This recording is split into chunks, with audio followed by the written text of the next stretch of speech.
let me just state that the issue of DFA and APO will be dealt with in another session, possibly because it's a security issue, in an executive session or just a briefing in my office, right? But it's for that here. Sige. Can we proceed with the last page of the presentation before we left off? That was the Barangay Information Network. Who was making the presentation at the time? The Philippine Information Agency, Madam Chair. Were you done with your office of the secretary?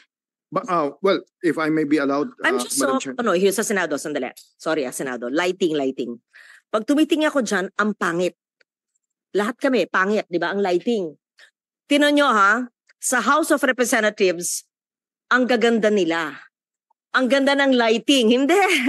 That's part of communications. Tanong nyo sa House, sa HOR, ano bang ginagawang lighting nila? Mayroon silang uplights. Magaganda, lahat ng testigo nila, maski mga galit sila doon, ang gaganda ng ilaw. Dito, maski na masaya kami, pangit kami. Bakit gano'n? Hindi na kami pangit. Diba? Pero, sige. So, lighting. Sino bang in charge dito sa Senado? Okay, nagpapatawa lang ako. Okay, we can proceed. I apologize for being late and to finish. Thank you, Madam Chair. May I proceed? The succeeding 28. All right. The succeeding slides provide the projects, activities, and programs, PAPs that have been implemented, our ongoing implementation, and those that are still to be implemented this quarter. Please show it on screen.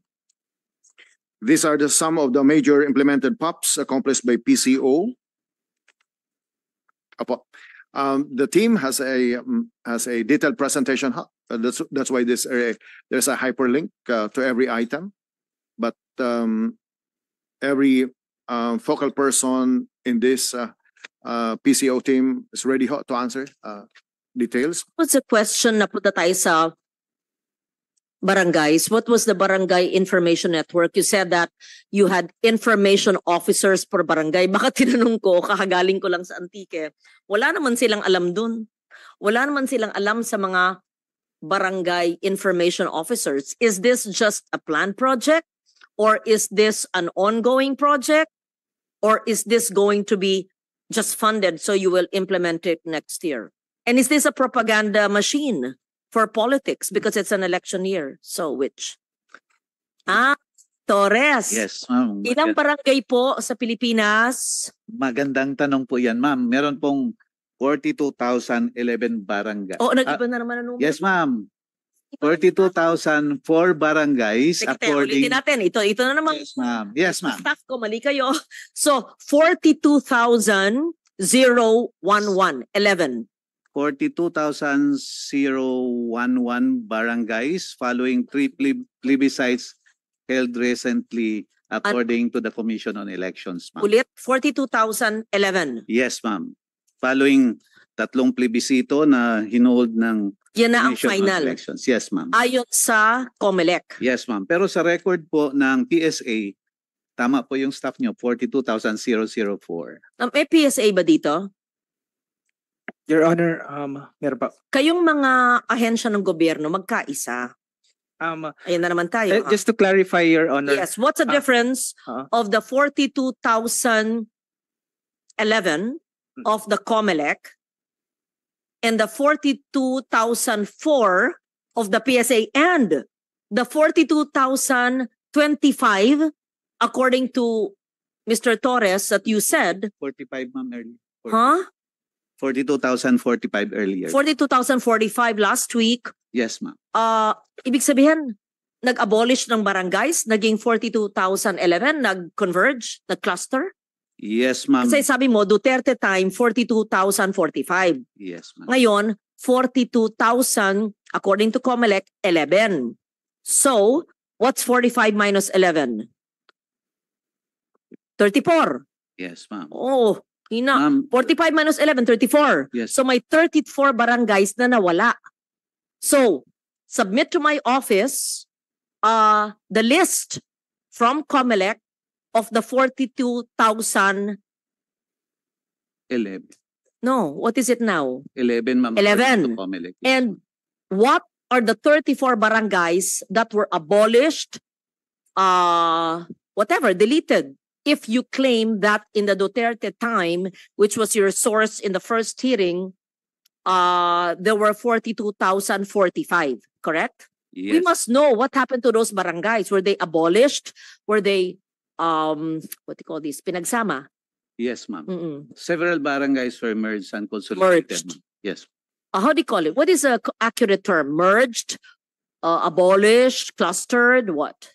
The term that was used, ma'am, was consolidated. Okay, consolidated. So, is it so this is what you need to give me. As of Yes. this time, kunyari ako si Mr. Torres. As of this time, this was my source. Duterte administration, this office. And show me the proof. It was 42,045. However, in the past years and to date, as of this day, according to this government agency, different from my first source of last week's hearing, it is 42,011. Ergo, the 34 barangays that we are looking for were consolidated into this barangay. So 34 ito, consolidated, therefore it became 42,011. Yun ang inaantay kong memo. Hindi naman nakabase ang approval ng buong PCO sa sagot mo na maayos. It's just one paragraph. Really? No, you're smiling, you're laughing, you think I'm really No. nitpicking, but it's not. It's like logical. When you see different figures, 42,000, sabi ng mga ito, 4, 42,000, 45, 42,011, nakakalito naman talaga. Yes, ma'am. O, parang tinatanong mo, ilang isla ba ang Pilipinas? Pag low tide, high tide, I mean, ganun di ba? Alam mo naman ilan yung anak mo, di ba? So, kailangan alam natin ilan talaga. Yes. Kasi anak natin yan Yeah. Inaalaga ang barangay. So, we will peg it at 42,011. 11, ma'am, 11. according to the COMELEC. And the Yes. PSA says, do you agree? That would be we are agreeable with that, Kasi Madam if you Chair. disagree, next hearing na naman tayo. The 42,004 is the count of barangays as of June 30, 2024. That's the reference period. But that does not include, Madam Chair, those that are pending plebiscites pa. So yung 7 po na na barangay, katatapos lang po ng plebisito po noon. So hindi po siya naka-include doon sa Tell me how many plebiscites were conducted? if the 7 po yung yung difference. So we are still confirming that kung Why kung 7? Why 7? that's 42,011 po kasi less po yung yung So ignore na natin yung yung 45. 42. Wag na yon. Opo. Okay, proceed. And we will be confirming the 42,011, Madam Chair. Kapag nag-submit po ng full documentation, then we will update the press release of the number of barangays as of June 30, 2024. Okay. Pero ngayon, anong accurate na gamitin natin ngayon? It's gonna be the 42,011 if the Okay. plebiscite is already done. Kailan matatapos yung plebisito? I think it's already done, Madam Okay. Chair. So we don't say we will use 42,011 when the plebiscite is already done. When you say that the plebiscite has already been done. I mean, ano ba kayo? The way to communicate is we will use 42,011 since the plebiscite has been done, right? Yes, Madam Chair. Mr. Okay. Director Yes. Ambatali. Kasi when you say we will use 42,011, if the plebiscite is done, that's prospective. That's why I asked you, when will the plebiscite be conducted? But you said, tapos na. O we are using 42,011 since the plebiscite has been done, right? No. Madam Chair, we still do not have information if the plebiscite is already done actually. O kaya nga, di say so. Ang gulo. Sa isang minuto, 3 sagot mo. So we have no information on the conduct of the plebiscite, we will find out. Yes. Therefore, we are not certain of the 42,011. But for the purpose of this hearing, we will utilize that figure. Ganun ang sagot. Communications kayong lahat dito, ganun. Diba? That's Statistics kayo. That's an exact science, right? correct. Yes, Madam Chair. Okay, so as of now, it's 42,011, right? Correct? Okay, thank you. Now, what is that? I'm interested because I mentioned in barangays, yeah, that's the lowest political unit of our country. And we need really to empower barangays and communicate all the programs of government. So what was that, Secretary Chavez, the barangay program that you were initiating? The PIA initiated that project po in the barangay level. You were asking last time how many barangays actually participated and the impact of these information officers. And in fact, you were asking, you also asked us, the PIA, whether or not that information is effective and information officers in existence in every barangay. And maybe the PIA Director General may refresh his answers to those questions, Madam Chair. Yes, ma'am. Sa 42,011 barangays po, sa ilan na nyo napatupad yung barangay information network ninyo? Anong klaseng programa ang inyong sinasagawa sa mga barangay? Meron ba kayong assessment sa epekto o impact sa mga barangay? Dapat pang pondohan yan, bigyan ng tulong, or hindi matagumpay, kalimutan natin? Ano po? Yes, ma'am. Good morning again. The PIA, in partnership with the DILG, initiated the Barangay Information Officers Network in a memorandum dated August 27, 2020, ma'am. It was successfully implemented in Region 9 and one in Region 6. This initiative Again, Region 9 and Region 6, ma'am. and Region 6. Yes, Okay. ma'am. Anong lahat ng barangay sa Region 9 at lahat ng barangay sa Region 6, ewan ko bakit sa amin na 590 barangays walang may alam ni isa. So Ma'am. paano magiging matagumpay? Ma'am, meron po sa Antique, ma'am, na 45 organized barangay information officers sa bayan po ng Hamtik.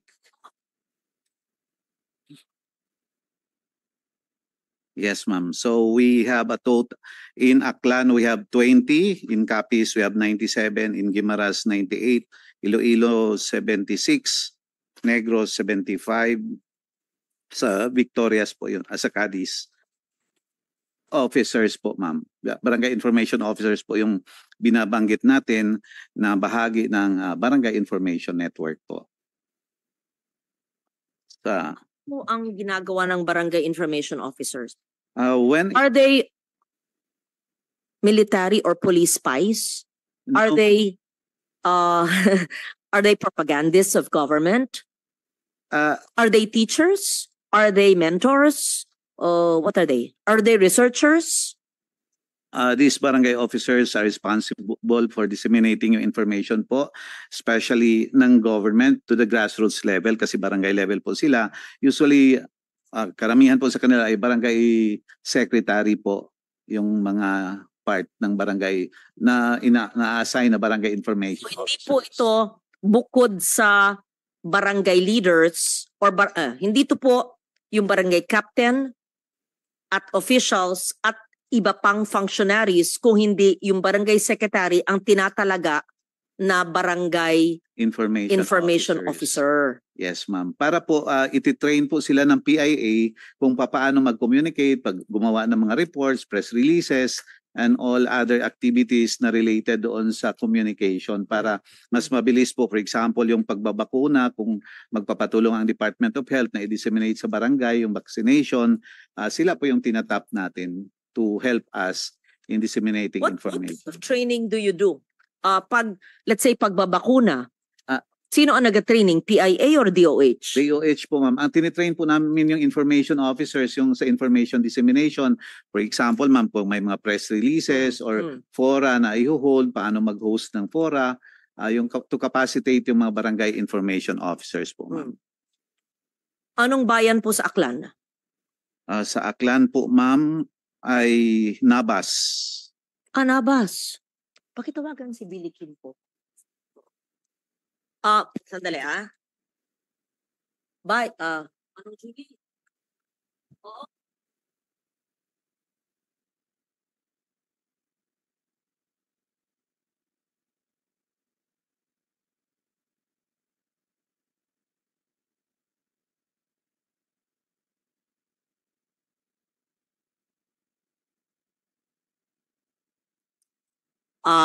Mayad nga aga, yes, narinig po kayo ng buong Pilipinas, baka naka-Facebook Live po tayo, nasa hearing po tayo ng Presidential Communications Office at ang Philippine Information Agency ay nagsasabi po na meron po silang programa sa Hamtik kung saan po kayong mag-ama ang mayor at vice mayor mula po sa simula na ginawa ng Diyos ang Hamtik. Okay.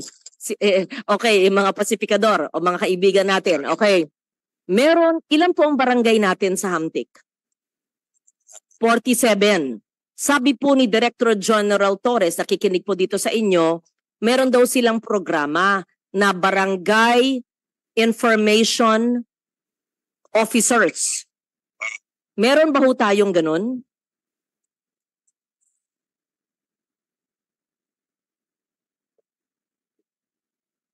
Sa munisipyo. Sino po ang nagtalaga ng information officer po sa munisipyo? Kayo po? Opo. Sabi nila, meron daw silang 45 barangay information officers out of your 47 barangays. Hindi po. Gagawin ko po, kaya kong pondohan yan. Pero ang tanong ko po, nagawa na raw nila mula 2020. Meron ba ho o wala po? Nasabi nila meron daw silang 45 barangay information officers po sa Hamtik. Oo. May alam ba ho kayo? May alam kayo? Kasi gusto ko malaman kung totoong sinasabi nila sa akin. Ayun, sabi ko na nga. Sabi nila, yung mga barangay secretary daw ay ginagawa nilang barangay information officers. Alam ba ho ninyo yun? So yung barangay secretary. Pero, ngayon po na tinanong ko sa inyo, alam po nyo, pero ito ba ho ay alam po ninyo bilang mayor, vice mayor, kayong mag-ama sa nakaraang 4 na taon po? Ang barangay secretary po ang ginawang barangay information officers po. Sino po nagko-coordinate po sa inyo, Manong Julie? Kapitan. Ano po ang nagagawang tulong ng barangay information officers po?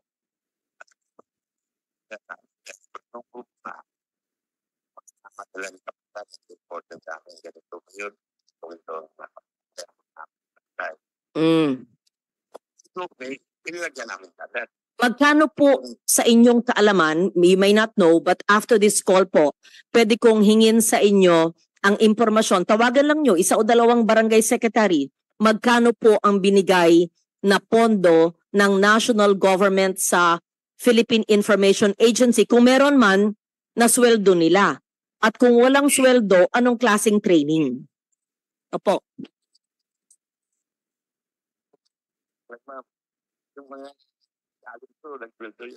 Walang sweldo. Pero yung municipal information officer po, sino po sa inyo po nag-sweldo? Sa IRA po ninyo. Okay po. Sige po. Kung ako po ay magpopondo, allowance man lang, honorarium ng barangay information officers para po, let's say, yung mga kailangan ng tulong sa trabaho, magtutupad, o yung mga may sakit, kailangan medical assistance, MAIP, o yung mga 4P families na gusto ng Sustainable Livelihood Program, mag-SLP, o yung mga ati at iraynon natin sa bundok, o anong kailangan, di ba po? Yun. O sige, ayan na. O ipulong na nyo ngayon. Ako yon. Popondohan ko ang Barangay Information Officers Network ng 590 barangays ng Antique para i-roll out natin ang lahat ng tulong ng gobyerno mula sa DOLE at makinig kayo mga ahensya ng gobyerno nakikinig sa akin ngayon. DOLE, kabuhayan. Ibig sabihin yan, bigasan, nego-cart, anumang ang tools at equipment para sa kabuhayan. DOLE Tupad Cash for Work ay maaring 10 hanggang 30 araw. DOLE GIP, Government Internship Program sa mga kabataan 30 years old and below or above pero may kwalifikasyon na magre-report sa barangay. DOLE pa lang yan. Pwede ng DSWD Sustainable Livelihood Program para sa 4P families. Pwede ng DSWD AIX Assistance to Individuals in Crisis sa mga nasa krisis at palaging may krisis. At maliban dyan, yung mga gusto mag-TESDA, whether STEP, yung may equipment o yung wala, or yung gusto magpa-scholar, tulong-dunong sa CHED sa mga universidad na state universities and colleges at pagpribado, pwede rin naman may MOA yan kasama ng CHED or pwedeng through AIX for scholarship assistance. Marami pang iba.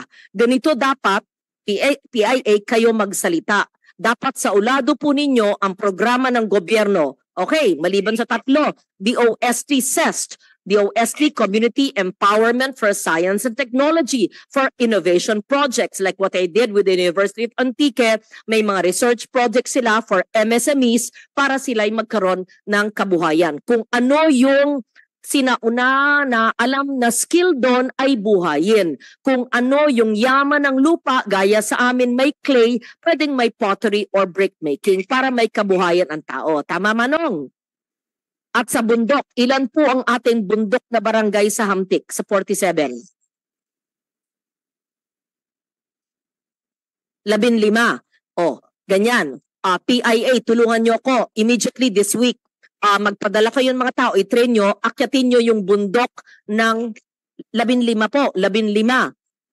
Ano ang may kailangan na patubig? Ano ang kailangan na kuryente? Paano ma-empower yung 15 barangays ng Hamtik na sabi nyo meron kayong information officers at i-target ninyo ang programa ng gobyerno na ibibigay ko kaagad sa October 15, a-amend ko yung NEP at GAB at doon ko ilalagay ang programa ng gobyerno na binanggit ko or kung di ko na binanggit, labas doon pero kaya ko pa rin ilagay yon para magkatrabaho at magkaroon ng disenteng pamumuhay ang 15 barangays ng mga ati o iraynon. Iraynon ba tayo dyan o ati lang po? Ati. Magkaroon tayo ng ati community. Because you claim, PIA, na merong tayong barangay secretaries trained to be barangay information officers. May I ask, after this hearing, hindi po kayo, Manong, si PIA po kausap ko, mag-submit ng report from Hamtik. I want to see a sample report, what kind of memos they submit of the barangay information officers. Pero Manong Julie, salamat po sa pagtanggap ng tawag ko ngayon umaga. Kaya nga pinakamagaling talaga kayong mayor, alam nyo lahat at saka pero kailangan natin ng tulong ibigayan para alam natin kaagad yung mga ibibigay na proyekto. Tama pa ho? Sinong magaling? Yung programa o yung senador nyo? Si Inday Loren. O sige, narinig kayo ng mga tao. Ano po? Ano? Oo. Ay, ayun, narinig nyo. Kung walang Antique, kung walang Inday Loren. O sige, kayong bahala kay Kong AA. Okay po. Okay, sige po. So sang-ayon po kayo, ipamalita nyo sa lahat ng mayor at vice mayor, gagawin ko ehemplo ang Antique sa communication dahil pag hindi na communicate ang pangangailangan, paano matutulungan ng gobyerno? Tama ba ho? Ang galing ni Manong Julie. Okay po. Okay po. Salamat po. Bye-bye. Thank you. Okay. Did not know. So you have to magaling si Cesar. Anong pangalan ng inyong programa, 'di ba? At saka ibigay nyo sa akin, patingin ng sample ng report ng mga barangay secretary na training nyo into Barangay Information Network. And How often is their reportorial? Every day, every week, every month, every quarter, what? Every month, ma'am. Every month. Yes, ma'am. Can you call the mayor of Nabas Aklan? Tawagin. They report to the PIA, the Barangay Information Officers. They report to the PIA. Sino po ang nagkakalap ng report? In every province po, meron po tayong at least isang tao na from PIA kasi kulang po yung wala Sino po yung PIA ng Antique? Tala. Alamin nyo. Sino yung PIA Antique? Region 6. Yeah. Pakialam sino yung PIA na Antique. Si Piting Lay ba? No? PNA yun. Sino yung PIA ng Antique o yung sa region? Then after this hearing, please, before the end of office also, give me, I just want to see their memos I want to see the Hamtic report para focus. I want to see a sample of a provincial report. And I want to know the reason why you chose Hamtic out of the 18 banwas. Bakit kaya? Diba? Yun. Madam Chair, let me Yes, handle Secretary. this. Let me handle this. Let me classify this as a prototype of a project for barangay information officers. Right now in my data, at least 2 personnel from PIA, Chingamore and Esther Dosa. All right. Okay. On this project, Barangay Information Officers Network, let me handle it. My office and the PIA. Let me do the concept of operation. That includes monitoring and evaluation. The course module, so that the deliverables are very clear. Why? You'll handle it, Secretary, as a new secretary, but I want to know, it's a 4-year program. So I want to see the course module, what kind of training they did to the barangay secretaries. Are you familiar with what you've done? What kind of training? Yes, ma'am. There were several trainings on, for example, news writing and reporting, how to handle reports from the ground, ma'am. Conducted by our provincial or regional PIA staff.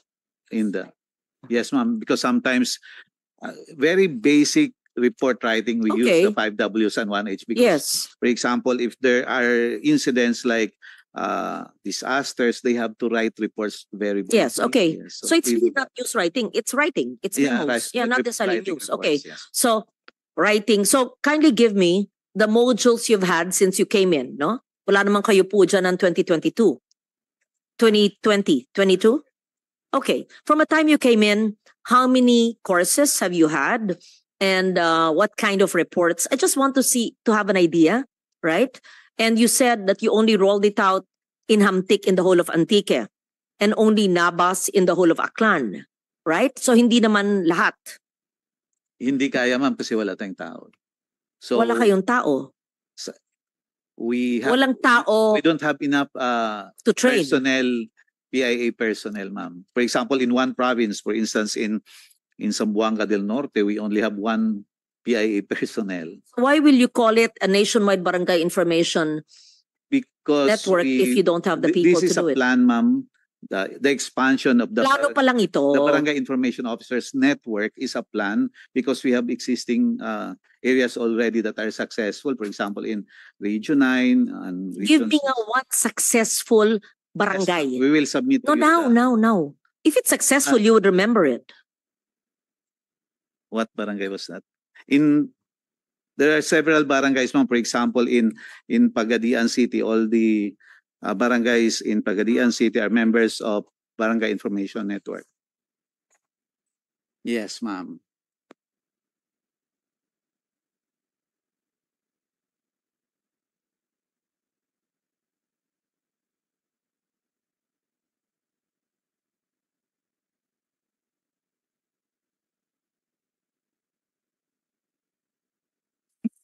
Because they were able to update us on the status of their barangays, and we were able also to conduct information drives in several barangays.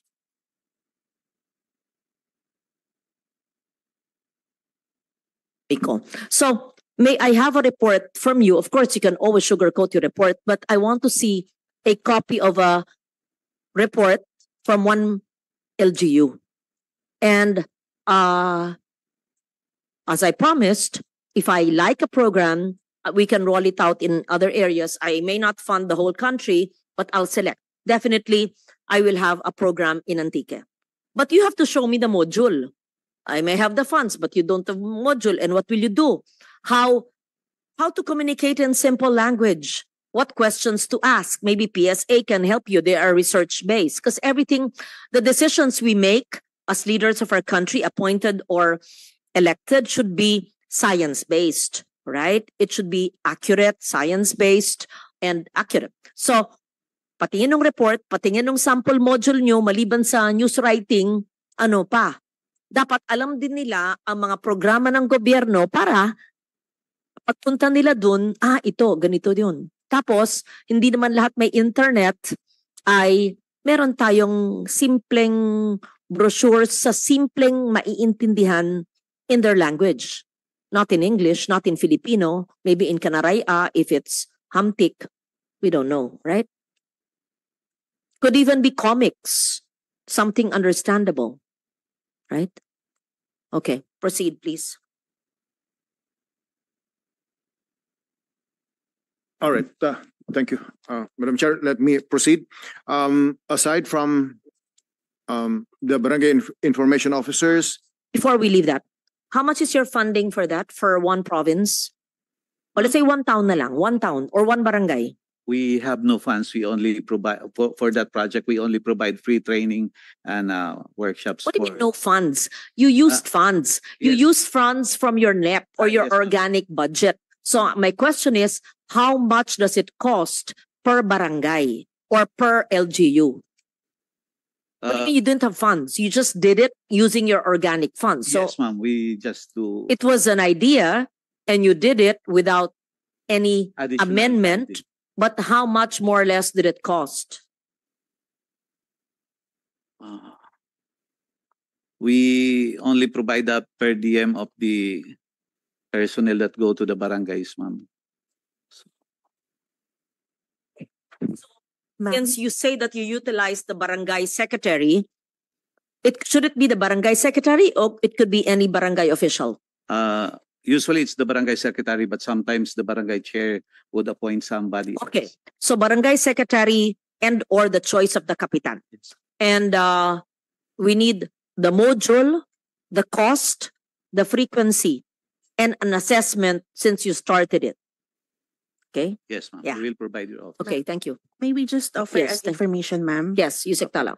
The upcoming barangay information officers network gathering for regions 9 to 13 is going to be conducted in partnership as a partnership between PCO and PIA. For this po, we allocated 7.4 million to cover the 5 regions with a total count, for example, ma'am, for Region 9, 681 barangays with total participants of 1,000,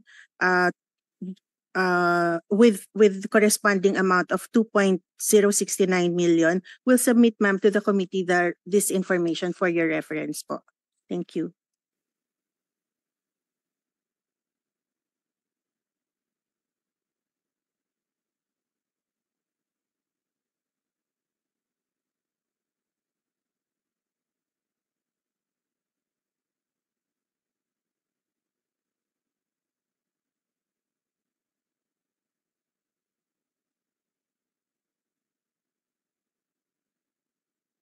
Submission, which we just received today, is for next year, a total of 7.4 million, 9, 10, 11, 12, 13. Is that what Yusek Tala is talking about? This is for October, for this month, ma'am, and until November.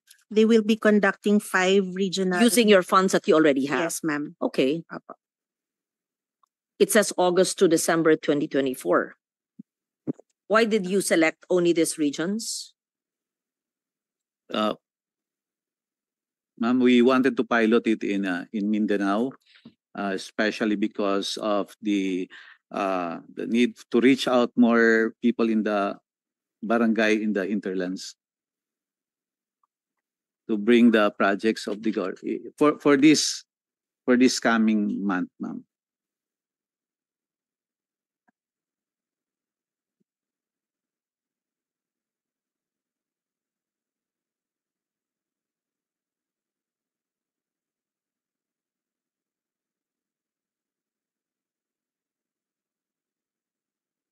nakikinig po ang mga ahensya ng gobyerno dahil dinidiscuss po namin ang Barangay Information Network na programa po ng Philippine Information Agency at sabi nila isa sa mga banwa na kanilang inimplement ay Nabas Aklan maliban sa Hamtik Antique. I just wanted to know, as mayor, were you familiar with this program called the Barangay Information Officers Network? Opo, familiar po. Okay. Can you explain to me po? Nakikinig po si Director General Torres ng Philippine Information Agency at si Secretary Cesar Chavez po ng PCO. Po yun. Kung meron po akong information officer, then lahat po ng 20 barangays namin dito sa Nabas, organized po yun na meron po tayong mga officers dito po. Barangay dito po sa bayan ng Nabas, which is composed of 20 barangays na po. Very active po yung ating mga barangay officials po diyan. Hello po. Sino po sa barangay ang designated na information officer? Po, dito po sa lahat po ng barangay, punong barangay po. Dito po sa amin, sa LGU po, yung aming NDSRNO po. Hindi po yung barangay secretary. I see. Po. Barangay, punong barangay po. Nagpunta ba ho dyan ng Philippine Information Agency para po mag-training sa mga Barangay Information Network? Hindi po ako masyadong no? Pero alam ko po, nagmi-meeting sila na kinlaster nila po eh. Sabi po ng PIA, sila po ay nag-seminar po dyan. Director Torres, nag-seminar kayo dyan? Po yun. Dinanap po yun doon sa Barangay Hibon po. Sige, could you kindly give me a report? Brief lang po para maintindihan ko, and if you want us to continue, I can help fund it for next year's budget for the Barangay Information Network, not just for Nabas but the whole of Aklan. If you, kung nakakatulong po, kung nakakatulong. Tulong po. Po, kailangan talaga dahil mabilis po mga pinadi-disseminate natin, lahat po ng program. Pag matrain sa impormasyon, opo. Po, kaya mabilis po, active po. Yung 20 barangays, tama po. Yung 20 barangays po, doon po hineld sa Barangay Hibon po. Sige po. Thank you, Mayor. Salamat po. Sige po, you're welcome po. Durugid na salamat. Parang siguro they're not just, parang second thought sila, iniisip na, nagkaroon ba o sa dami-dami ng seminar doon.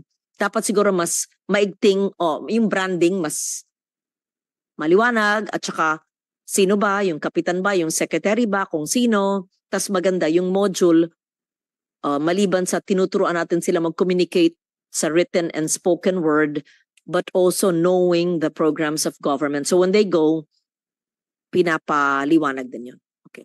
And then, kindly give us the cost per barangay or per LGU. But it should be per barangay because we don't know one LGU kung maliit o malaki, di ba? But if you don't have people to do the training, how's that? We have regional, for example, in one municipality, we send our people from the region. So, and in the PIA, we have an average of 15 people per region. So, for example, if we hold one in Aklan, then we send people from the regional office or from nearby. And you can also tap experts from the place. Yes, ma'am. Ang dami naman magagaling. We actually partner nandun. with the local. You partner with the LGUs, Yes, either ma'am. municipality or province, Yes. right? Okay. Sige. Send me a proposal of the cost. Then I want to do it. Let's say in Luzon, I can do Batangas. Ayan, Talas from Batangas. And then we can do, for the Visayas, I can do Antique. Isama natin Aklan. Yun. Then Mindanao, you already have Mindanao, right? Let's do some area that's not the usual. Isip tayo.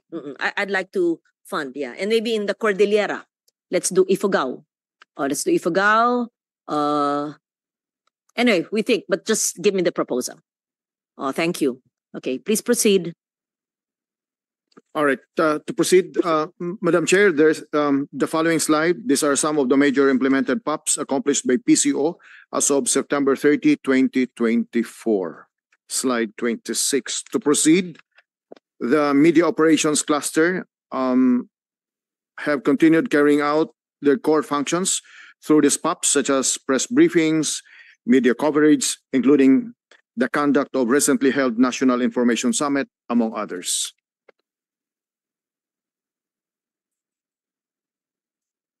To proceed, this list shows some of the POPs that were accomplished earlier on.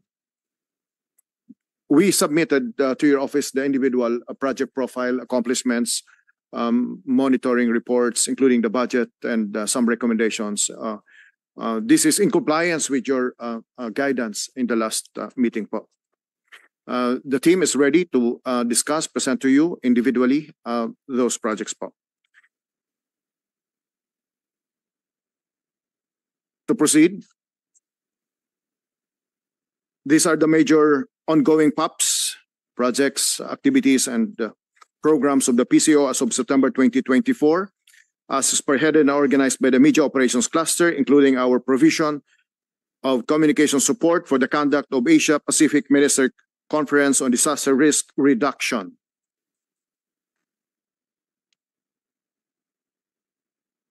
I know what you're doing for the Asia Pacific Ministerial Conference on DRR. When is that? This October already, right? What is the role of the PCO, please? Who's in charge? Who's the focal? Pero zero. Anong ibig sabihin ng zero? No amounts? No amount, participating only. Oh, okay. Who's the focal here? But no Good amount. So morning, you're using your Madam Chair. organic budget, right? Good morning, Madam Chair. The Morning. focal person for this is a director from my office, ma'am. So the funding is carried by DENR, madam. We are co-chair for the communications. Can you brief me about the Asia Pacific DRR conference? Ma'am, this is the first of its kind being held here in the Philippines. It is a ministerial level conference where we have we have sent invitations to all of the countries in Asia. And as of now, so there are already the target number of attendees for this is 300 to 400. But after the DENR, we are very proud to say that after the DENR sought the assistance of the PCO for promotions, they have now over 1,000 registrations. So this will be held in PICC. In fact, the run-through for this will be tomorrow. So the objectives are to review the progress and on implementing the Sendai framework, which essentially, ma'am, is to strengthen networks and partnerships between the Can you countries. please tell me the difference between the Yogo Framework for Action and the Sendai Framework? Ma'am, I would have to look into the Yes, comparison. because you're doing the communications, right? And you Yes, mentioned the Sendai Framework. Yes, Yes, that was 2015 in Sendai, ma'am. and I was there. I led the delegation. So I see. may I know, please, from the PCO, what is a Sendai Framework for Action, since you're co-chairing the DRR conference? Just brief me, because I may have forgotten from 2015. May I know i-flash lang nyo, or just say it. What is a Sendai Framework for Action? And how was it transitioned from the Yogo Framework for Action? And if the Sendai Framework for Action is the peg of the Asia Pacific Ministerial Conference, please explain. Thank you. Madam Chair, we are calling into the room now the director who is the lead for this, so she can answer specifically. What I have here, ma'am, are pointers for the Sendai framework, which focuses on. So I have here 4 points. Firstly, understanding disaster risk. Secondly, strengthening disaster risk governance to manage disaster risk. Thirdly, investing in reduction for resilience. And lastly, enhancing disaster preparedness for effective responses. how will you be able, do you have a communications plan for the Asia Pacific Conference on DRR? Yes, ma'am. It's already ongoing. So Can we the have a copy of role- the communications course, plan? But you have a zero budget. You're just using your organic budget. Yes. We please give us the communications plan for the DRR conference. That's on October 16, correct, ma'am. right? It's 2 weeks from now. Yes, ma'am. So there should be a pre-conference, pre-ministerial conference, press conference, right? And communications on iMedia and on social media, and the conference itself, and a post-conference communications plan. May I see that? Are you ready with it? If you're not ready with the plan, can you kindly submit before the end of office hours whatever you have? Yes, I want to see. Yes, Madam Chair. Yes. We have the reports, but we will put together everything that you have asked for, ma'am, and submit that before 5 p.m. today. A way to deal with natural hazards and for disaster risk reduction.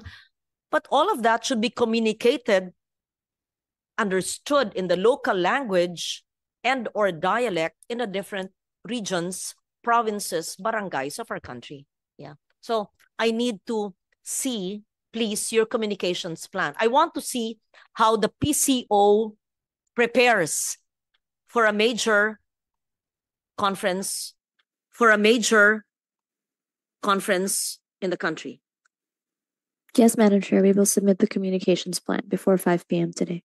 Do you have it ready? You can flash it here, or hindi pa kayo handa? Madam Chair, may I please give the floor to Director Faith Degia, who Yes. is in charge. Okay. Is the PCO focal point person.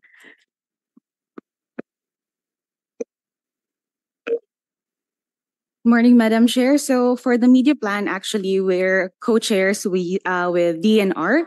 It's the focal in DNR. That would be ASEC Rochelle Gamboa po, and USEC Malu Ernie. So we're actually just guiding them basically because what they need is they need help to get extra media mileage because this topic basically is parang intimidating kasi siya for the regular audience. So what we're trying to help them with is to ensure that it reaches the relevant stakeholders. Okay, para maintindihan everybody here in the room, including those my staff, basahin nyo ang Yogo Framework for Action. Basahin nyo ang Sendai Framework for Action. Hindi dapat na meron halal na tao o appointed sa gobyerno na hindi alam ang Yogo at ang Sendai. Alam ng DFA yan, di ba? O baka si Yusek, Jess, kaya mong paliwanag. Were you with me in 2015? Yes, ma'am. You were with us, yeah? Yes, indeed. I co-headed the Yes, delegation. ma'am. Yeah, just okay. Educate all of my staff and all of those new in government. The Sendai Framework for Action. Basic lang. Well, Yusek, Jess Domingos okay, recognized. Thank you. Thank you. Thank you, Your Honor. So basically, Sendai focuses more on the prevention of natural hazards through implementation of plans, programs, whereas the Hyogo framework focus on the understanding of the risks and responses entailed in natural disasters. So the difference would be, Yogo was 2005 to 15, Yes. right? We transitioned from Yogo to Sendai 2015 to On- 30? To 30? Yeah, yes, ma'am. Okay. I believe. Not 25. Yes. So in Yogo, they aspired to reduce disaster losses by reducing the risk. Everybody, you check if I'm correct, as a global champion of DRR, baka nakalimutan ko na, to reduce the risk. Pero dapat, hindi lang reduce, di ba? We should prevent it. Kung naka-preposition, dapat i-prevent, di ba? Prevent. And then Yogo was also improving resilience. Remember, this was 205. At that time, puro response-oriented. No. But how can you improve resilience if you do not even know where it strikes, how it strikes? You do not know the vulnerabilities, the hazards, and the risks. So it should be science-based, knowing the hazards, iba yun, multi-hazards, iba yung risks and vulnerabilities, then you can improve your resilience. Tama ba, Gary? Yes, kalong yes eh. But so ito, importante magkaroon ng DRRCCAM program ang PCO as a spin-off of this Asia-Pacific Ministerial Conference. So, after this conference, gather whatever experts, assuming I have something new to say in my speech, okay, but gather it and simplify it so that this can be communicated in the barangays. Yes, yes. Okay, Director Faith.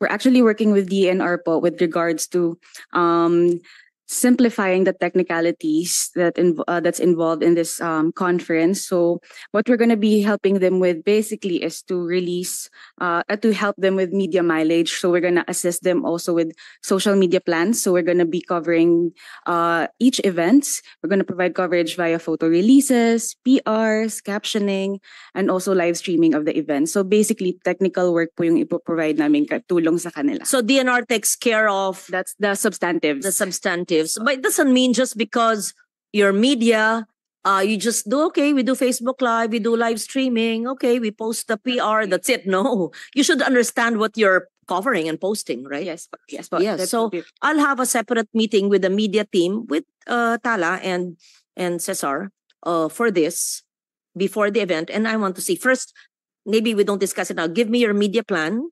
If you don't mind, I'm going to help you tweak it. See, sure. and then you understand it with the Yusek Te or Yusek Leones.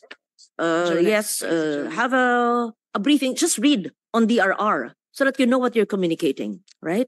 And then, okay, live stream. I mean, that's very usual. Okay, draft a PR. Okay, blast it. Star, Inquirer, Try Media. How else? How else will you ensure that the conference is effective by communicating the importance of preparedness to reduce disaster risk to improve an LGU's or a community's resilience to natural hazards?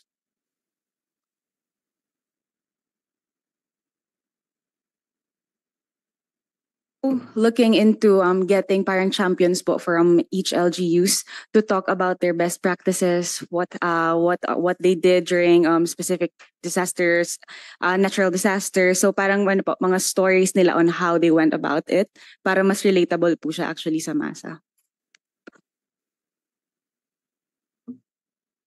Yes po. It's very broad. Maybe you should improve on this. Anyway, The sige. detailed calendar, Just- Chair, we can Just kindly provide po. give me the media plan after the session, after hearing. Copy. Okay, Thank you so much. Are you new in government? You've been here. I'm new po, particularly. New? How new? Just joined in this administration po. And before that, were you in media? I was in corporate po. Okay. Sige. Thank you. Thank you Let's so proceed. much. So, I need to see the media plan for the DRR conference. Pandi naman sayang, Asia Pacific yan. Oo. At sana yung maintindihan doon, yung matutunan doon, magamit din natin sa mga LGUs. Diba? So it doesn't stay in the minds of the speakers and the experts and hanggang sa atin. Sige. Okay, proceed. Thank you. All right, thank you. Thank you, Director Faith. To proceed, these are also some of our ongoing projects. Usapang Agrikultura, Kapihan sa Bagong Pilipinas, the PCO Media Orientation. Usapang Agrikultura. All right, that's my project. What is that? All right, Usapang Agrikultura, we utilized on-air online in sustainable speed and sustainable focus so that 5 to 6 in the morning in all radio stations of Radyo Pilipinas, about 28 of them will feature issues, content on agriculture. So that it's not only about bigas pala, it's something to do with livestock, entrepreneurship. That's every day po, 5 to 6 in the 5 morning. Opo, Ah, every day Teka, po. is Radyo Pilipinas Radyo ng Bayan?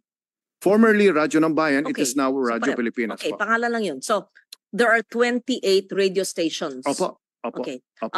Please give us the focal. Make sure we send our daily or Yes. sorry, every day I churn out press releases. Make sure it's carried, Yes po. and some are agriculture. It's carried by Radyo ng Bayan. Ha? It's now called Radyo Pilipinas. So, the 5 to 6 a.m. airtime ay para sa magsasaka. Opo. And this is multimedia. We're only utilizing radio shows. Well, Oh, dapat nakikinig. Oo. Kunin yung contacts ng 28 Radyo ng Bayan, GMs o kung sinong in charge, focal, right? Okay. Kasi yung usapang agrikultura, sino ang nag-host niyan? all stations ho. Lahat ng stasyon may Opo. kanya-kanya ng alas 5 na From umaga. Batanes to Tawi-Tawi ho. Okay. And I receive reports every day who are featured guests and the topics from all these 28 stations po. At yan ay simulcast o iba-iba? Individual. Ilocano, Bicolano, Okay. Bicolano, At Ilonggo. Usaping agrikultura sa 28 na stasyon, depende syempre sa sitwasyon doon at sa needs nila. Exactly. That's a good project. It's a they speak Ilonggo in Ilonggo, Cebuano in Sure. Cebuano. Sure. So it's 28 ma'am. It's every day 5 to 6. 5 to 6 because Asan ang Radyo Pilipinas sa Panay? Iloilo? okay. I can meron tayo. RP1.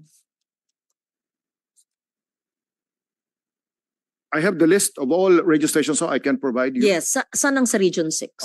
Region 6, let me see.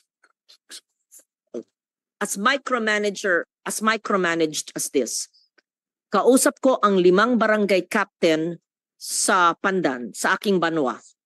Kulang lang sila ng rice thresher. Hiningi ko kay Sec Laurel, oo daw magpapadala. So, imagine kung hindi pa nagpunta rito at pinapunta ko yung mga kapitan, hindi ko pa malalaman. Hindi alam ng MAU, Municipal Agriculture Officer. Lalong hindi alam ng province, hindi ko alam anong ginagawa ng mga provincial agricultures, hindi alam. Nagpunta pa sa Senado dahil inimbita ko, panaginip lang na rin nila magkaroon ng rice thresher. Di ba nakakadurog ng puso? Tinanong ko magkano, 35,000. Tapos kailangan ng makina, 15,000. Bibiling ko na sana sa Kalibo dahil wala naman sa hometown ko sa Aklan, pero sa Antique, sa Pandan. Pero sabi ni Sec Laurel, kaya niya magpadala. So, 1 minute, suspension, just have to take a call. Pag-isipan niyo, mga batikan dito, yung mga module sa barangay kung paano ititrain ang mga barangay secretary sa news reporting, basic lang, gumawa ng memo. Nahulog yung puno kasi mahangin. Walang tubig, tigang ang lupa. Ay, may bagyo. Nagkaroon, paano ang mga, o kaya may sighting ng ganito. Basta, gets mo kung paano i-communicate. Tapos, yung action, di pwede i-communicate tapos titingin sa langit. Paano i-connect ang national government programs, right? That's a challenge. Pero, ayun, pag alam ko yung impormasyon, alam ko na kagad, give me a problem. Yan. Sige. So, ayun, gusto ko mangyari sa inyo, give me a problem of the barangay and how do you solve it? Ikaw na muna. Sige. Commercial break to Director General Torres, give me a problem. Anything na maisip mo, i-test mo ko. I'll try to solve it.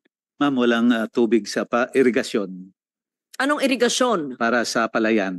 Palayan. Wala po sila irigasyon kasi lalo na pag El Nino, Okay. natutuyo yung palayan, kailangan nila ng patubig. Okay. Anong ensya ng gobyerno? Small Water Impounding Project sa DA. Kung may pangalan, sinong head ng Small Water Impounding Project? Diba? Kung hindi man sa Small Water Impounding Project, ano nang tawag dyan sa DA? Yung pa ba ang tawag? So you validate it for me. It should be that or hindi naman NIA yan. Hindi naman National Irrigation Administration. Big projects ang NIA, di ba? Or meron lang mga, hindi naman hand pump yan eh. Hindi naman hand pump. This is irrigation of palayan. So you answer your own question. After this hearing, give me. Ang sagot ko, sa SWIP. Dati, sa SWIP. Sino ang head ngayon ng SWIP? At yun ba ang sakop nila? Kung maliliit na palayan na 1 hektarya, kalating hektarya, less than 5 hectares, at tigang ang lupa, paano ba? Di ba? Yun.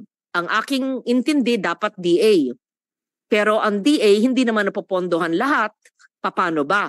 So yan ang isa sa mga impormasyon sa mga palayan na barangay na meron tayong Barangay Information Network. Yan din ang sinasakop. Gusto ko malaman ang sagot. Sa 5 a.m. bukas, talakayin nyo.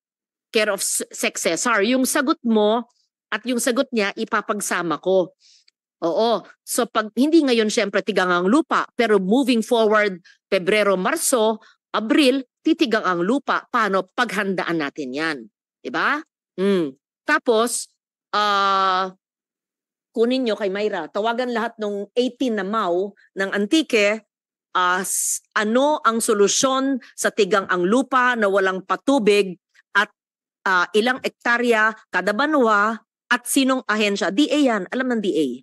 Pero ang kukumpletuhin na memo sa akin ni Director General Torres would be, DA, anong programa ng DA? Sino yung head ngayon ng SWIP? Hindi ko alam yung bagong head ng after 2022. At ano yung programa nila? At ano yung budget nila? Sa budget nila sa NEP at sa GAB, wala pa yung GAB, sa NEP, sapat na ba yan? Diba? So yun ang delikado. Pag sumagot ka, dadami ang tanong. Pero tama naman yung tanong mo. Right? Successor, ask me a question. Quiz tayo palaging ganyan, ha? Solid waste. Ay, Barangay. nako. Para ka nagtanong sa you put fish in water. Republic Act 9003, the institutionalization of the segregation of waste at source and recycling. Who authored the law? What year? January 2001. Okay. Ecological Solid Waste Management Law. Paghihiwalay ng basura sa nabubulok at hindi nabubulok. Bakit mahalaga? Kasi kung isang tumpok, lahat yan lalagay sa landfill. Pero kung nakahiwalay ang basura, sa bahay pa lang, maski ba informal settler ka, yung pagkain. Okay, babalatan ko to, kakainin ko yung saging, yung balat saan mapupunta? Hindi dapat isama yung balat sa isang plastic waste o latak. Dapat to, pag kinakain, yung balat mamaya sa food waste. At meron tayong bin na pang food waste. Sabi nyo, kasi may bin kayo. Paano yung mahihirap? Hindi. Hiwalay. Magbungkal ng lupa, ilagay doon ang mga food waste. Tapos tabunan nyo ng konting soil para hindi naman bangawin. That's food waste. Next, bote, lata, plastic. Yan ay maaring resikulo. Meron dyan mga junk na rinresikulo nila yan, may pera sa basura. Kung hindi food waste, kung hindi bote, lata, plastic, maaring infectious waste. Yan, iba yan. Ang infectious waste, binubukod yan. Tapos yung hindi pa sakop niyan, residual.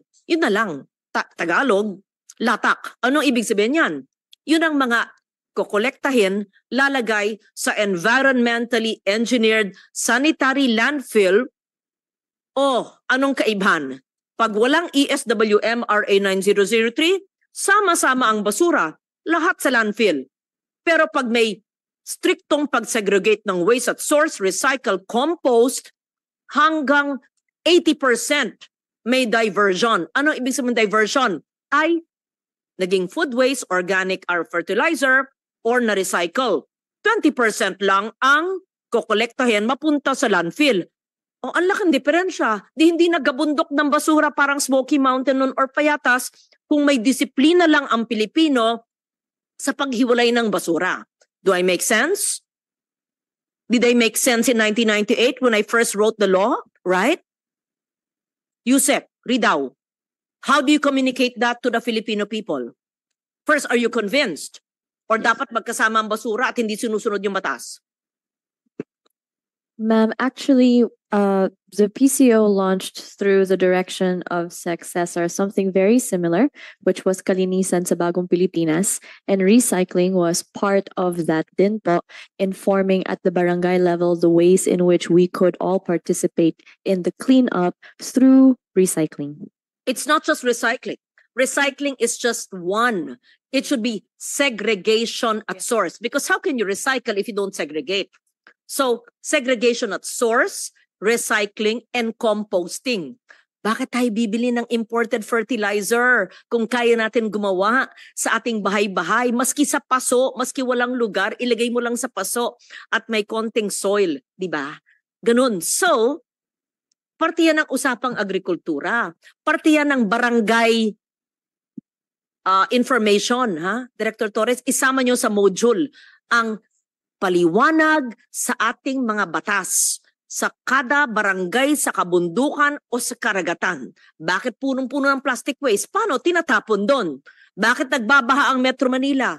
Maliban sa dumadaming populasyon, dahil ang mga daluyan ng tubig, ang mga drainage ay puno ng single-use plastic, bumili ng ganito, tinapon, dyan na lang, or may basuran siya, natapon. See? So, communication so important. May patas palang ganyan. People know already. Matitigas ang ulo. So, iba pa yun, pagpatino ng matigas ng ulo, iba pa yung pag-communicate dahil ignorante, dahil hindi alam nandyan yung batas. Kaya, communication is half the battle won. Right? Okay, please do that as a template. I mean, part of your module. Dapat nandyan ang pagpatupad ng paghihiwalay ng basura sa nabubulok at hindi nabubulok. That's basic and simple. Celi Bueno, what have you learned from me in the decades you've known me?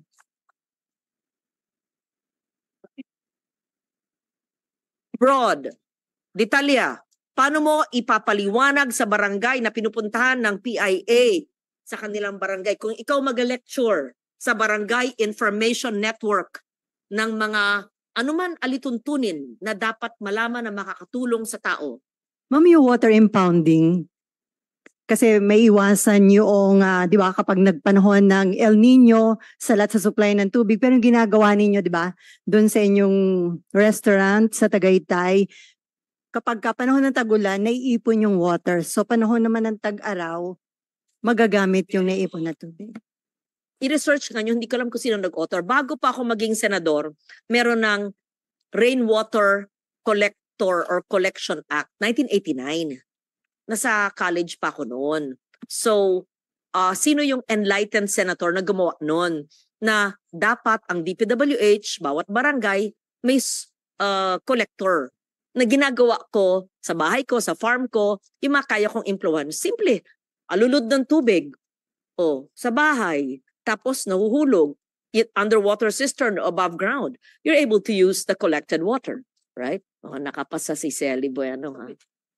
Dito ka lang. Makinig ka lang. It's communications to eh. Dapat nandito kayo. Oo.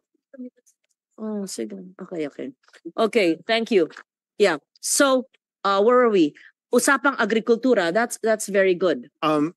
We're utilizing radio stations to produce digital content, which means they are required not only to produce every day, Mondays through Fridays, Usapang Agrikultura with guests from different government agencies under the Department of Agriculture, and we also feature, ma'am, success stories in agriculture. And meron kang YouTube version yan? Meron ho. Na makikita po yan, makikita po siya sa Facebook, makikita sa YouTube. Yes po. So actually, ma'am, ang atake po niyan is digital social media. Ginamit lang po yung radio station to make it a credible. Yan siya. Nakalive po So, siya. nakaradyo ka sa 28 radio stations Naka-Facebook all ka. over the country, pero kita ka rin naka-Facebook live. Tulad po nito. Okay. Saan yung Region 6? Iloilo po. Iloilo. Opo. Okay. Ang guest po dyan is from through via Zoom. Either from Antique Kung or from magigising lang Clan. ako ng alas 4, Alas 5, ma'am. alas 5. Ma'am, si former Senator San Escudero, every day. He died already. Opo. Nung Ang buhay pa matagal po na siya. ito. No, it's not hindi ho ganyan. But was my inspiration, ma'am, para sa ganyan. Because si Secretary Escudero po, 3 to 4 a.m. Talagang nagbabasa siya ng mga sulat. Opo. Agrikultura po. Opo. Sige po. Oo. In fact, ma'am, if I may, marami hong nagagawa ang PCO in the last 2 years ho. at marami ring ginawa ang nakaraan na ginagamit din namin ngayon. In fact po, I mean, we can discuss no, the proposed budgets. Where are we on slide 34? No, we can proceed on 30 muna tayo. Pumunta tayo ng 30, no? We can discuss those, ma'am. The reason why I directed my staff to do a hyperlink para anytime, kung gusto natin, we can discuss that. We provided you hard copy po. We had series of meetings after meeting with you last week. We had series of meetings per agency, per project, per program, per activity, precisely to give you a more detailed presentation. But in the interest of time, yan po yan, no? Then we can proceed to slide number 32. Another POPs, which means project activities and programs, components of freedom of information. We have detailed information, project profile, the description, activities, funding, activities, monitoring and evaluations per project. We have submitted that to you. We can proceed to slide 33. Slide 33 is basically informing your committee that our programs are in line with Philippine Development Plan, the 2023 to 2028, and further detailed into 8-point development agenda. Now, I'll now proceed to, for fiscal year 2025, the total proposed budget is 713. That's the PCO proper. No? This is PCO proper. Hindi kasama yung PIA. Opo. Okay po. On item number, I go to the slide number 35. This represents about 44% increase from fiscal year 2024 National Expenditure Program budget level of 495. However, it is 70% lower than the original fiscal year 2025 proposal submitted to DBM amounting to 2.4 billion, which means we submitted po to DBM 2.4 billion. Ang ibinigay lang po sa amin is 713. Ang dulo ng presentation namin, again, let me emphasize po. We submitted to DBM about 2.4 billion for the PCO proper for 2025. Ang binigay lang po is 713. Sa dulo ng presentations, we will be appealing sa dulo ho as I said po, 2.4 billion ang na-request po namin for 2025. Ang binigay po sa amin ni Secmena is opo. All right. Number one, PCO is the focal person on communications for the hosting of ASEAN Summit 2026. I participated on ASEAN when I was with youth and DOTR po. For 2026, there's estimated of 390 meetings from technical to technical working group to senior officials meeting to ministerial meetings to head of states. Give me your communications plan for ASEAN for 2025. Apo. Do you already have? We have yet. No, that's why it was not funded by DBM, because you don't have the communications plan for ASEAN. The basis po of our proposed budget for 2025 is almost similar to the 2017. Just give it to me, please. Apo, we will. What was the deleted amount of DBM? We're ready po, and we're ready po with that. I want to see. First, I want to see the communications plan next 2 weeks of the Asia Pacific Ministerial Conference on DRR. Second, I want to see the module of the Barangay Information Network. And third, I want to see the ASEAN communications plan on the run-up to the 2026 ASEAN hosting. Proceed, please. We'll comply po. If I may proceed on budget dimensions, slide 36, as to the various budget dimensions of the said proposed amount, the succeeding slide will show the breakdown of this proposed budget allocation. More than half, or around 67%.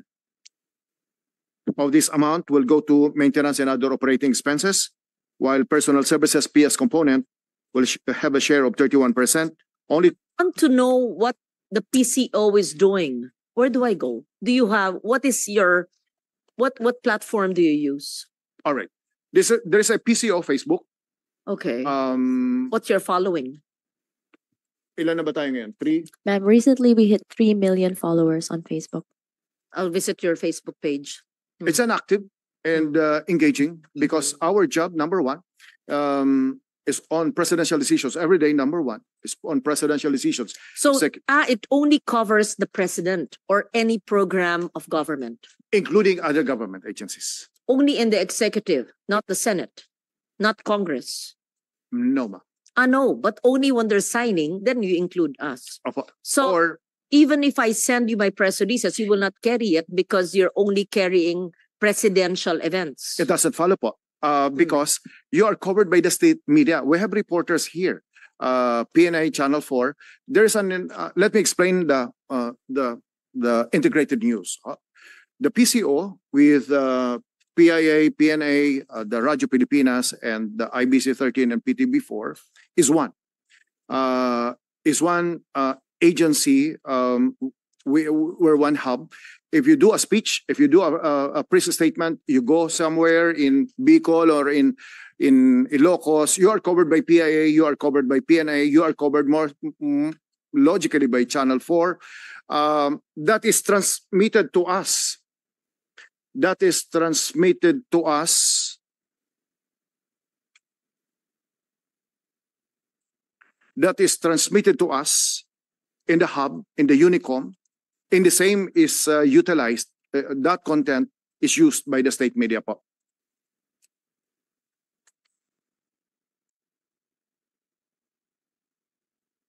All right. So this is the proposed budget po.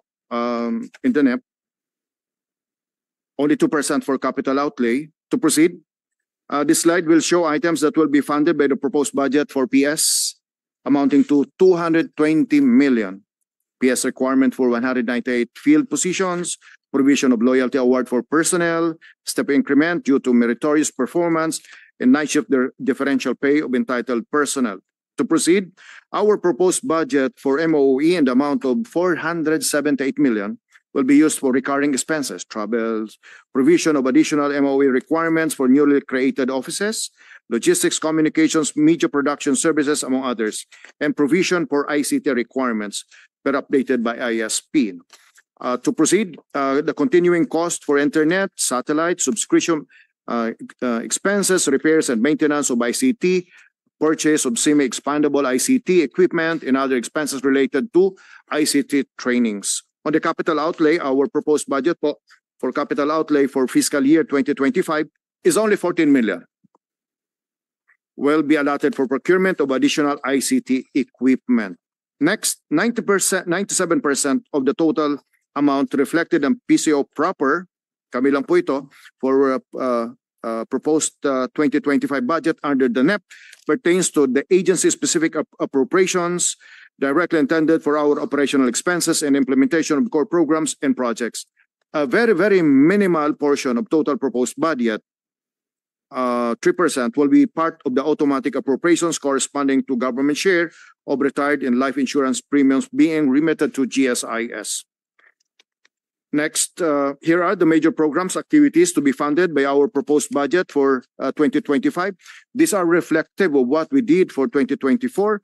The increase in the amount of 2025 proposed allocation for gas could be mainly attributed to PS requirements for additional plantilla positions created and or recently filled positions in our support divisions and offices. To proceed, the next two slides indicate some of our major POPs for 2025 that will be funded by the proposed budget. So, halimbawa po, the Food Security Cluster Communication Workshop, the National Security Communication Workshop, Economic Cluster Community Workshop. Ma'am, if I may explain, no? I'll pick on item number 1, slide 45. No? I'll pick on slide 45 po. On Food Security Cluster Workshop, in 3 days, we invited the heads of communications of food security, DTI, Department of Agriculture, in attached agencies, all coms, about 40 of them, to do a workshop with reporters of traditional media and non-traditional media covering the food security and experts. We went to, say, Nueva Ecija, just to do a an understanding of policies, programs, and projects, and the terms, operational definitions, and at the same time deep dive on food security policies and projects and programs of the government. Dito ho, pinagsama-sama ho namin yung mga reporter na nagko-cover ng iba't ibang government agencies under the food security cluster at yung mga reporter who are covering these agencies. So pinagsama ho namin yan ng tatlong para magkaunawaan ano ba itong isinusulat namin, ano ba ang inilalako naming impormasyon sa inyo. Pag sinabi naming policy, pag sinabi naming programa at proyekto, anong ibig sabihin sa dako paroon? Then, halimbawa ho, let me cite to you another cluster po.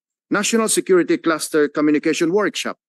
We invited the heads of the COMs of the Armed Forces of the Philippines, AFP, Air Force, Navy, Marines, Army, and the DND spokesperson.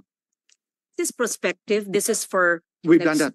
You've done it already in the past years or just for 2025? Ngayon lang po, 2024. And this was the tier 2 that was not funded? No. Nasa tier 1 po siya. Okay, so you're going to do it. Opo.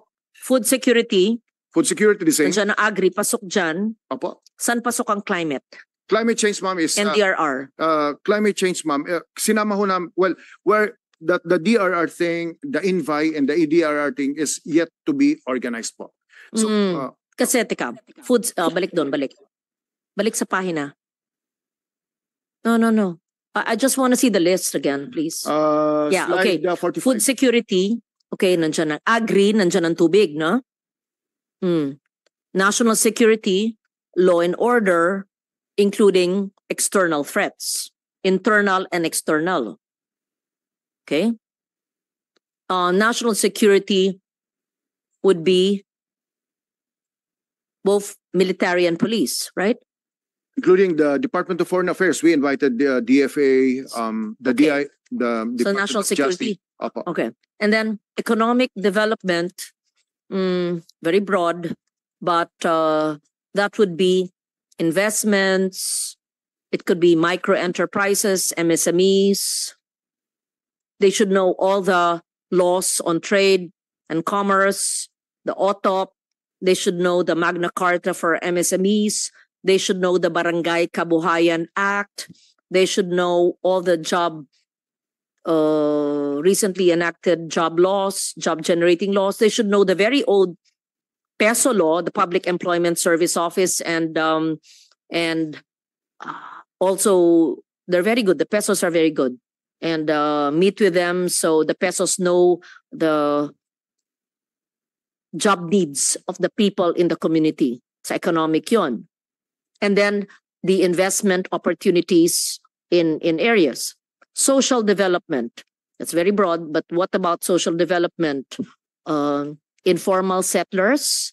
What would social development? Health, education, public health, Lahat na yan. education. No, but Opo. public health is another cluster. So social development would be the what? The conditions.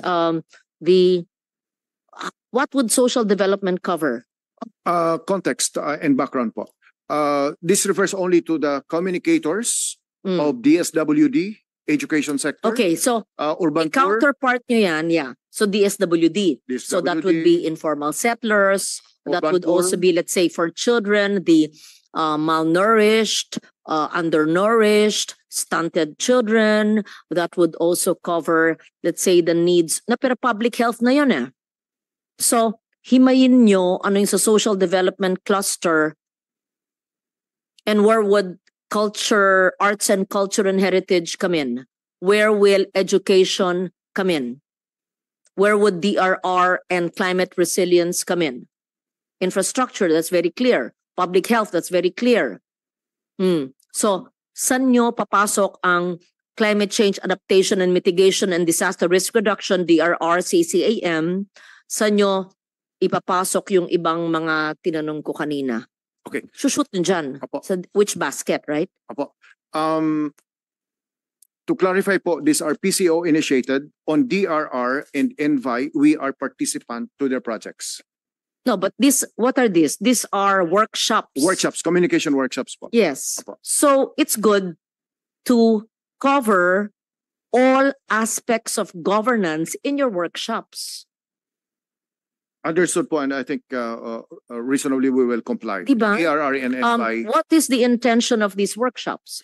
is To learn, to report, to communicate, to understand issues, right? So you must not exclude one of the biggest problems of our country, which is disasters. We're the number one most at-risk country in the world. And everything we're talking about, whether it's food security, economic development, social development, infrastructure, public health, all of that, all of these are affected because we are number one at risk. So because we're number one at risk, we must understand the risks and how to report it and how it affects. Or you may not have a cluster for that and make it the overarching issue, because the RCCAM affects food and food affects that. National security as well, because water scarcity leads to wars and internal struggles. The lack of food leads to conflict, everything. And economic development. So it can be the overarching issue would be CCAMDRR, if you want. I'm just trying to see. And then where would education come in? It's important to cover education. Remember the PISA results. You must have a communications plan for that. How do we cover education? How do we explain that the literacy level is so low per PISA report of this year? And how can we as communicators help barangay communicators better? Where does education come in? Maybe in social development? yes, in context, ma'am, but we are now guided, ma'am, by another idea, because social development in my previous presentation, ma'am, refers to education, health, and related topics. But I agree po, mukhang dapat ihiwalay din namin yan. While item number one, item number two, while it is true that ecological security is the highest form of security and therefore overarching to all these components, mas mabuti hong siguro ihiwalay na rin namin po. We will, sinulat ko na po yan. Environment, climate, and resilience. Then you must have education, innovation, right? Social media, that's where it comes in, right? Artificial intelligence. In fact po, there's another slide, but agree po with you. In fact po, we just conducted the National Information Summit where all station managers of Radio Pilipinas and all heads of PNA, PIA in the regional and provincial level for 3 days, ma'am. Pumunta ho kami ng Development Academy of the Philippines and defining. Where do science and innovation come in? Wala eh. That's so important. Science, technology, innovation, futures thinking. Where does it come in? That's why there should be an education workshop. Education from basic, traditional, basic, and then higher ed, then innovation, and social media, and artificial intelligence, innovation. Yeah, I said that already. We had a National Information Summit, and artificial intelligence figured prominently, but subsumed in the National Information Summit in a 3-day conference, but not yet reported here in a subsequent slide po last. The arts and culture could be under education. I just saw that big gap there. So if I may summarize po, one is DRR NVI, that's one. Second is education. And the likes of science and technology or slash future, new ways of thinking, futures. Pwede pong another strategic workshop po. Sige po. Job creation, of course, will be economic development. Subsume in the economic development po. Yeah. subsumed Okay. in the economic development cluster of communications. Again, ito po yung mga communicators from the government side and communicators from traditional media. Nagsasama ho sila ng 3 araw para i-define ano ang strategic issues, anong trends, anong dapat matutunan sa mga sinasabi ng taga-gobyerno na dapat mauna. Di bali mag-away na sa Where would, let's say, ASEAN come in? Where would, let's say, where would the US elections and its impact that would come under maybe national security, foreign relations? National security, nandyan ang foreign relations, right? Where would the West Philippine Sea issue under national security and China? Yeah. Okay.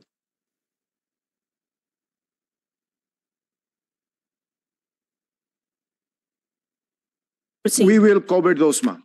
We will cover those. In fact, it was not difficult for us to organize these workshops po. Sige po.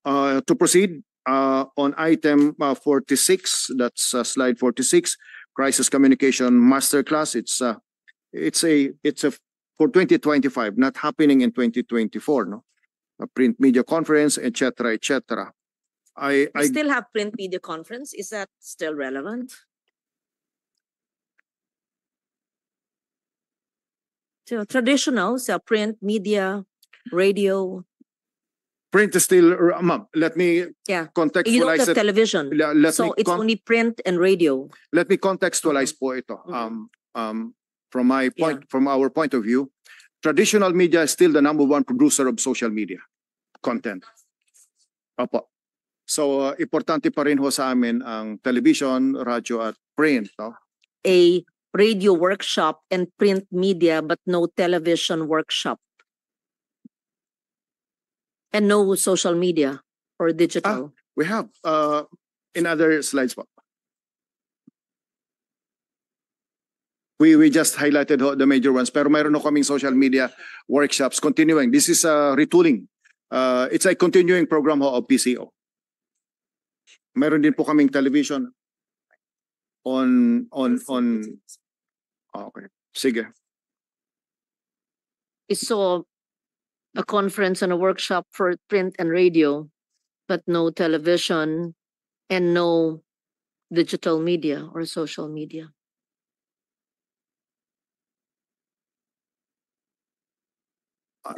Yeah, correct. Kasi the nomenclature, the title itself is it's not really about television workshop. Yes po, we will include the television. Very, very important po.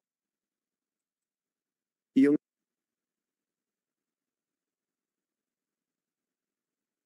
Year and gathering, it's Christmas party lang yan eh. Diba? Gathering with, hindi. Kasi workshop eh. Iba yung workshop, iba yung conference. we will revise this accordingly po.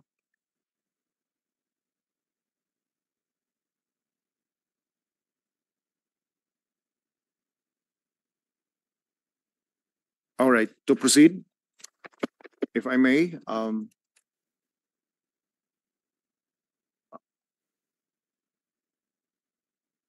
are we done with 46? Can you proceed to the next slide? Then the next slide. And the next slide. Okay. What was that all about? 100 million, 300 million. What do you mean? Additional budget for the procurement of equipment. Oh, capital outlay for the Visayas hub. Whose amendment was this? Sinong chair nun? Yeah. Senator So JB was our you requested sponsor. for this. This was previously requested, ma'am, by the previous administration po that was carried for the 2022 Hindi sa inyo. amendments. Ngayon lang na-implement. 2022. Okay. Sige. The next, please.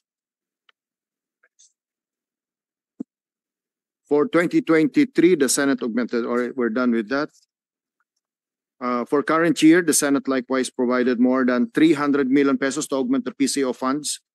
which were used for the operational requirements of the new media operations clusters that were created under EO 16 series of 2023. To proceed in 2022 and 2023, the Commission, I'm now discussing about some findings from the Commission on Audit. Okay. Ay pa akong tanong dyan, baka daw ay pa, baka mag... Ma'am, we're almost done. Ito na lang po ang appeal namin. Di ba, ang bait ko sa'yo. Sabi ko, wag ko nang tignan yan kasi pag matanang ko, iisa-isahin ko yan. Sige. Oo, wag na. Papunta na ho ako, ma'am, sa appeal to the committee. On slide 61. Appeal. To the committee. Hindi. Wag mo nang... pag yan, bigay mo na lang sa akin, soft hard copy, babasahin ko, tala, akit ka sa akin, okay? Babasahin ko, justify. Magkano total? About 1.4. Huh? 1.4 what? Oh, B? Oh.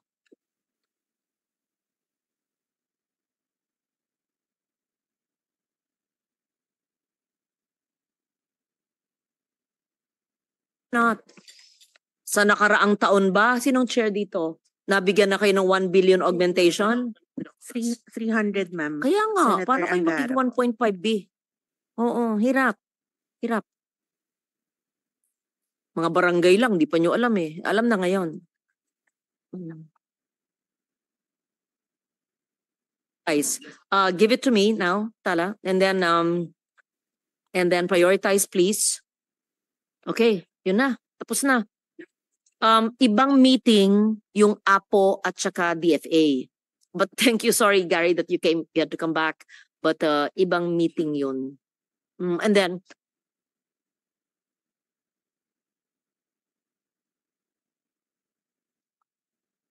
for the Franchise, you IBC 13. wanted me to file a bill on the renewal of your franchise, right?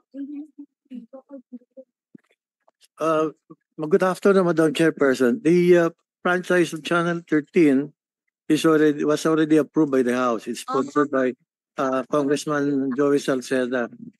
We attended the workshop. Yeah. We attended the workshop. Yeah, somebody requested me to file a bill on your renewal. Ma'am, It's pending in the Madam Senate. It was Chairperson, passed by the House. So there's no need for me to file. I the was renewal willing to of do it. our franchise is pending with the Committee on Public Service. Yes. Okay, we'll We support. met with them already. We'll support. Yes, ma'am. Thank you very much. Thanks. Wag ng PIA. Si Toby. PTV4, you're the GM now? Good morning, Madam Chair. Hi. Toby. I assumed this fairly recently in mid-June, ma'am. Just June. Yes, ma'am. Siguro I- iba yung usapang PTV4. But you receive a budget from us, right? That's correct, ma'am. For KAA. yeah, You're not 2024. GOCC. Yeah. But we are also a Who's GOCC. Radyo Pilipinas? Para ma'am. Hi, Dindo. How are you? Good morning, That's under Bureau of Broadcast. Yes, ma'am. Ang Radyo Pilipinas. Yes po. Yung Radyo ng Bayan. Ang PTV4 under Toby. That's TV, right? That's correct, Okay. Madam Chair. And PNA, who's head of PNA? PNA is Under po just sa News and Information Bureau ang kayo PNA. po. Sa News and Information Bureau, ang PNA for content. Yes, ma'am. Then PIA, who's the head of PIA? Nga pala, PIA per region. Kayo ang both content and dissemination. What's the difference between PNA and PIA? Sila content lang. They're a news agency, ma'am. We are the grassroots communicators. Okay. So we But bring do the- content also. We also do content, ma'am. Can you give me please the PNA nationwide, the names, contacts of and emails of the PNA and the PIA nationwide? Yes, ma'am. Yeah, We will yeah. provide. Okay. Yeah.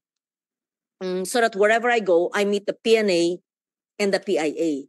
And then also, give me their unique needs per region, per province, para maintindihan ko.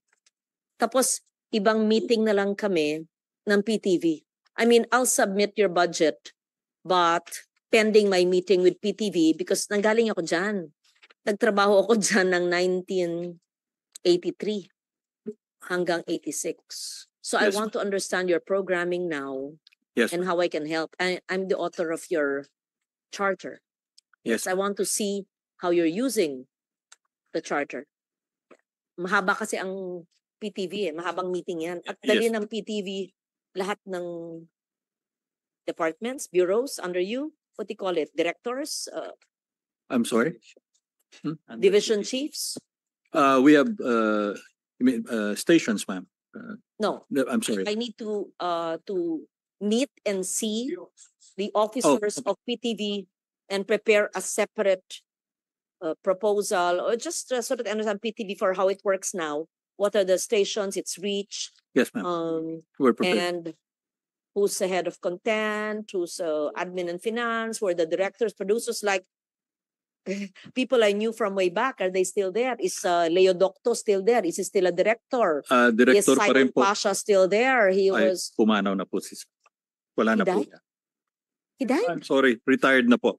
So, my God naman. Hindi pa po. Ano ba kayo? Alam mo, hindi nakakatawa yan, ha? No, ma'am, I mistook him for another employee. Parang ito naman, Toby, head ka ng PTV, reporter ka, ang retired, huwag mo sa'yo pumanaw. I mistook him for another employee, ma'am. I'm sorry. Apologies. Natatawa kayo, pero yan, okay, alam ng mga staff kayo, yan ang kinaiinisan ko, ang misinformation, disinformation, and inaccuracy. Alam nyo yan. Buti lang kaibigan ko si Toby at nanggaling Senado yan. Alam nyo yan, pag kayo yan, patay. Alam ni Tala yan. Pag kaya wag pa dalos-dalos ang salita. Mas masabing, I'll check. Tala, sabihin mo nga, sa lahat, para alam. Mag-ingat. Whether you're in a cabinet meeting, a Senate hearing, or just conversing among yourselves or in a workshop, talk is cheap. Puro tayo salita, ganun. Ay, mali pala. Huwag tayong mali-mali, huwag tayong inaccurate, huwag tayong nag-disinform or misinform. We always check. Oh, Toby's a good reporter, but Simon Pasha is alive or dead? Alive, ma'am. But he's retired already. Retired, okay. Yes, ma'am. And Leo Docto is still a producer. Leo retired. Retired. I mean, Direct Leo retired. Mari Mamawal. But he's still Left already. Maridatu. Hindi na abutan. Hindi na. Okay. retired already. Those were my team in 1983. Yes, ma'am. Yes, ma'am. Yeah, of course. I mean, it's, yeah. Who else are still there? Direct Leo is still there, but he's on contract Anyway, I na lang po. just want to meet, maybe not them, sila lang naalala ko from the 80s, but whoever are your producers. Will do, Okay. ma'am. Yes, I want to see. So, anong pa susunod? The printing office? What is this? Apo. Iba yun. Ma'am, National Printing PO, Office. it's different. What does the printing office do? All the printing needs of government. Well, we're one of the three government recognized printer, ma'am. We do the ballot printing and Apo do the passport printing. Okay. Sige. Eh, kayo po? I can't see. Ma'am, balota po kami, ma'am. Oh, okay. DBM. DBM. O, dito. Okay. Okay na. Hahaba pa. Baka makahanap pa na. Yung submissions na lang nyo. Then I want to see their Facebook. Yeah, 3 million followers. Okay. Let's see. Only the PCO has a Facebook page. Everyone. Yeah. Okay. Hindi na ba nangyayari? Kanina ba yan nangyayari dati na mali ang mga pangalan ng bansa, may wrong spelling, wrong information? It's either PNA or PIA. Ano yun?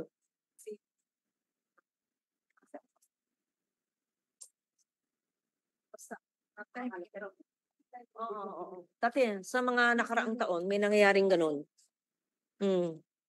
Ano? Ano? O basta, wag na magpangita pangalan. Hindi na nangyayari yon sana, no? Wrong information, right? Yeah. Okay. So, we scheduled the Apple meeting. It's just going to be a meeting and the PTV4 meeting. And please submit the tier 2 or those you want me to support. And I'll see whatever I can. Kung ano sabihin ni recommend ni Tala. At saka ni Sec Cesar. Okay. Salamat sa inyong pagtiyaga, sa pakikinig ninyo, sa pasensya. I didn't mean to make it difficult for you. I just wanted to understand your budget and I want to be of help. And I wish this could be a longer, but then we have much to do. I'll study it further. If I have questions, I can call you or Tala or whoever, right? So thank you. I'm waiting also for the communications plan for the Asia Pacific Conference and ASEAN, right? I don't have to summarize what I said. And I hope that, we can help each other. The Bureau of Broadcast handles what? Only radio. Radio, ma'am. Radio lang. Then we also have our Facebook pages in the different Oh, stations. Bureau of Broadcast would have both social media and Yes. radio. That's the initial shift to the digital. Yeah, so I was wondering, no one's in charge of digital. Kayo na rin yun. Halos lahat po across the platforms of PCO are now initiating the digital pages. So why don't you change your Stockman. name? From Radyo ng Bayan to Radyo Pilipinas. It used to be Radyo ng Bayan, ma'am. But who handles social media? There's a separate social media component of Radyo Pilipinas. It used to be from the sino research senior? department. Si George. Under you? Under research pa.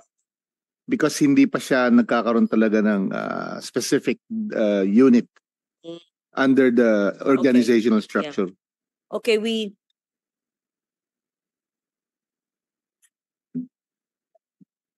isa pa?